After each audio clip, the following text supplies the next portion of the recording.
Now, in case you don't know what the game is actually about, it's about a young girl that is involved in a car crash with her father, and she is unable to get him out of the car because she's very young, and her father dies, and she constantly blames herself for his death. Now the game will explain that she's seen many sort of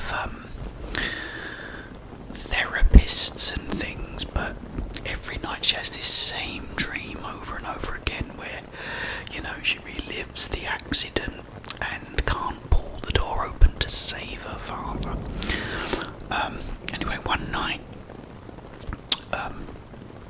she hears the car accident outside her house and runs outside and opens the door, but there's no one in the car.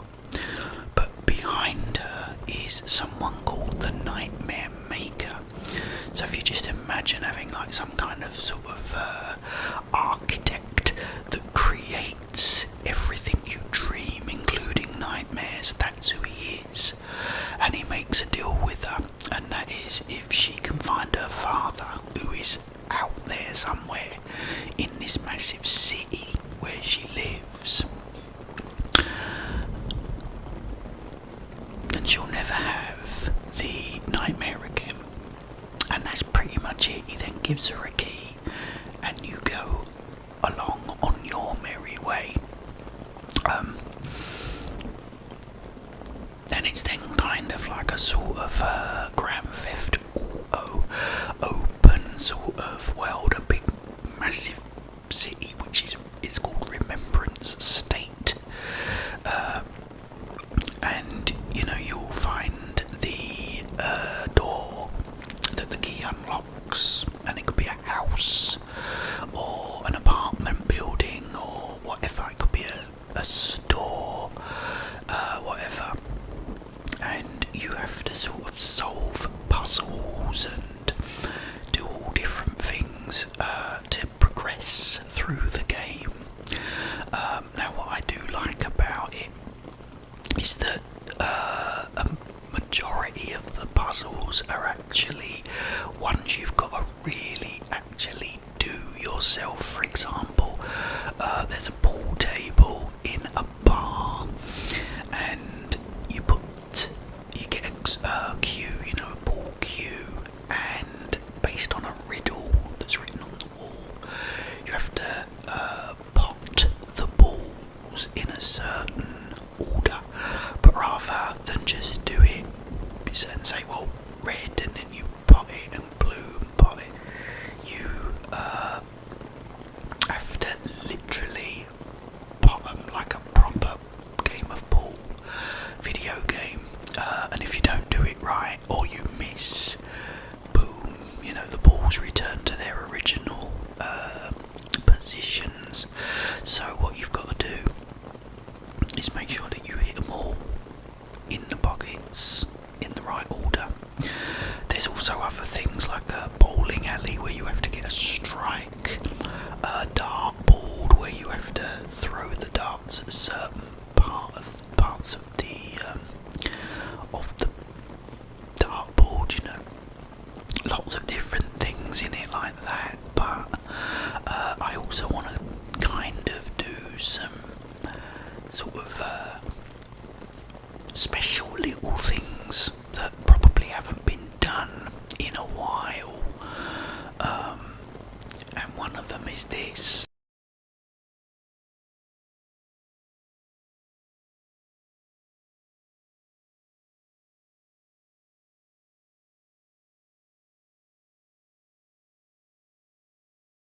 Now don't be alarmed, your phone didn't really go wrong, but there is something that you do have to do in the game where I want to do something similar to that, which might sort of just to throw you off your guard,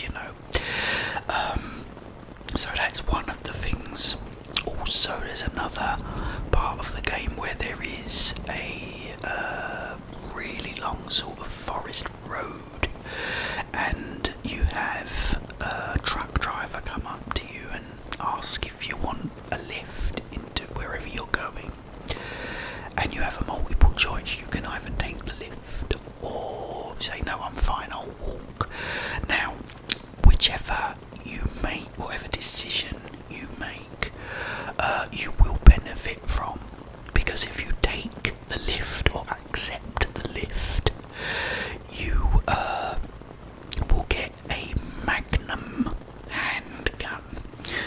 But if you don't accept it, you're going to have a very, very long run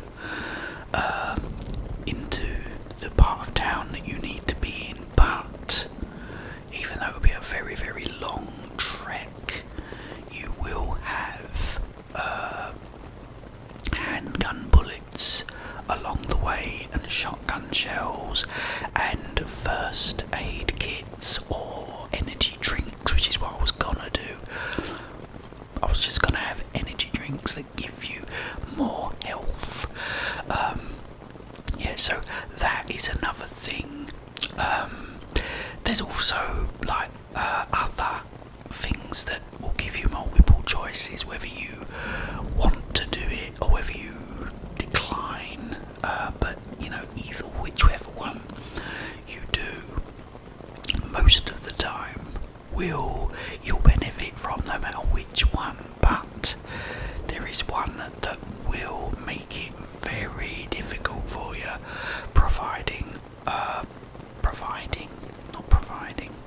depending on which choice you make, which you'll probably already know about it anyway, but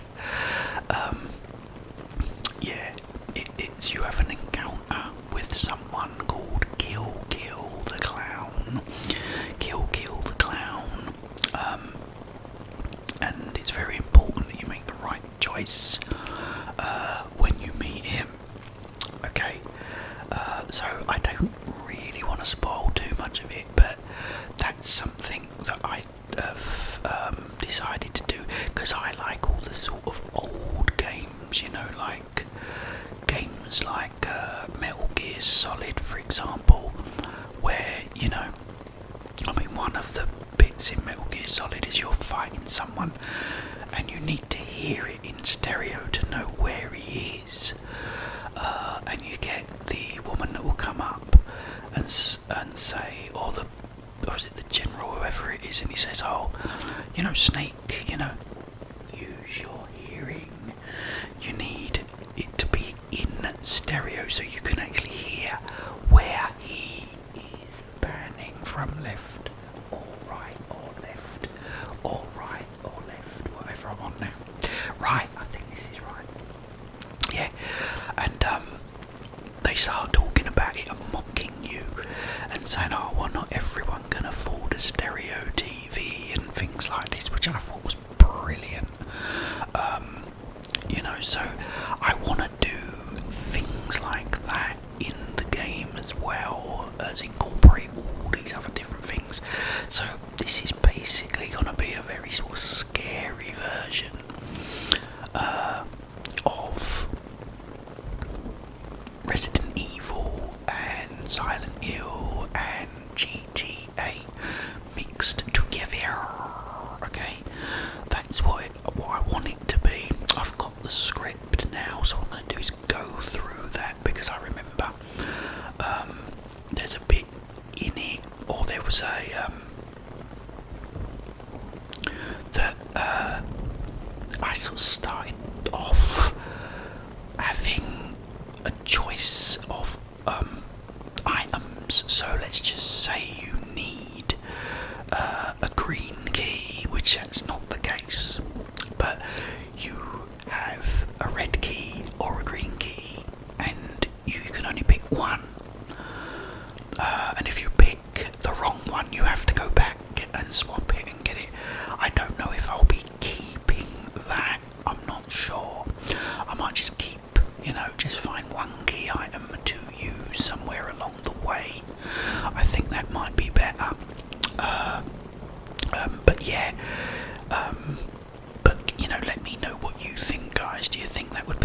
idea. Let's just say, I mean, the actual way it works, the first thing is there is a CD and a mini disc. I don't know if you remember a mini disc, but it was this little recordable CD in this little caddy. That was really cool back, in the day. But I gave it the choice of only being able to take one. So you can either take one or the other. Then let's just say you've taken the CD and then you find a mini disc player. You need the mini disc, so you've got to go back and get the mini disc. You know what I mean? So you've got to make sure you get the right object, which when you first play it, you ain't gonna have a Scooby. If it's right or not. So I thought that might have added a little bit more fun to the game, but I don't know, it could be an annoyance. But you let me know, guys, whether you would think that would be a good idea or whether it shouldn't be, because I need you to help me and all with this game, because I know there's a lot of people out there that would love to play this. So yeah, you're also gonna, as time goes on, get things like car keys. So when you've got to drive into a sort of part that's quite far away, you can actually drive there, which is pretty cool. So it saves you running for miles and miles and miles. Also, there's things I'm going to be putting in it that hopefully will just be a little bit different from everything else, but I'll talk more about it later. But yeah, it's really great to have the script. I'd be honest with you though, since I've got the script, I haven't had a real good chance to do it, to have a proper read through it. But that was a bit I remember is basically, let's just say it was the wrong phone cable to charge your phone, and it made it do what happened earlier. That's not what it is, but it's along those sort of lines. So, little things like that, because I remember there was a game called Eternal Darkness where it would mess or make it appear that your TV is turning down in volume and all things are going wrong. So that would be really, really cool, and all, not to make things identical to that, but to do something, bring back those good old memories like that, like of, with Metal Gear Solid, when things, you just had to do certain things that you'd never done in a game before, which was fantastic. Yeah, so we'll make this a sort of part one, if you like, and then I'll do a part two, and I'll sort of tell you a little bit more about things that's gonna happen in it and how I want it to be. But yeah, give me a hand here, guys. Let me know if you think having a choice, and hopefully picking the right object is a good idea, or say, well, no, it's not really. I'd rather just, if I need a CD somewhere down the line, I'd rather just have the CD on me and not have to go back and swap. But I just thought it might have been a fun thing at the time. But yeah, and then together we can both, make the game the way everybody wants it. Yeah, so I'll be getting into more of it as time goes by, and have another one of these where I am discussing it a lot more in more detail. So this, because as you can see, I'm in the middle of a field in Wales again, in this tent, and it's hammering down with rain and it's thundering, so this is nice and relaxing. I will be back very soon. It's been a little bit difficult uploading lately. I'll talk to you a little bit more about that in later videos. Yeah, just been having a few problems, but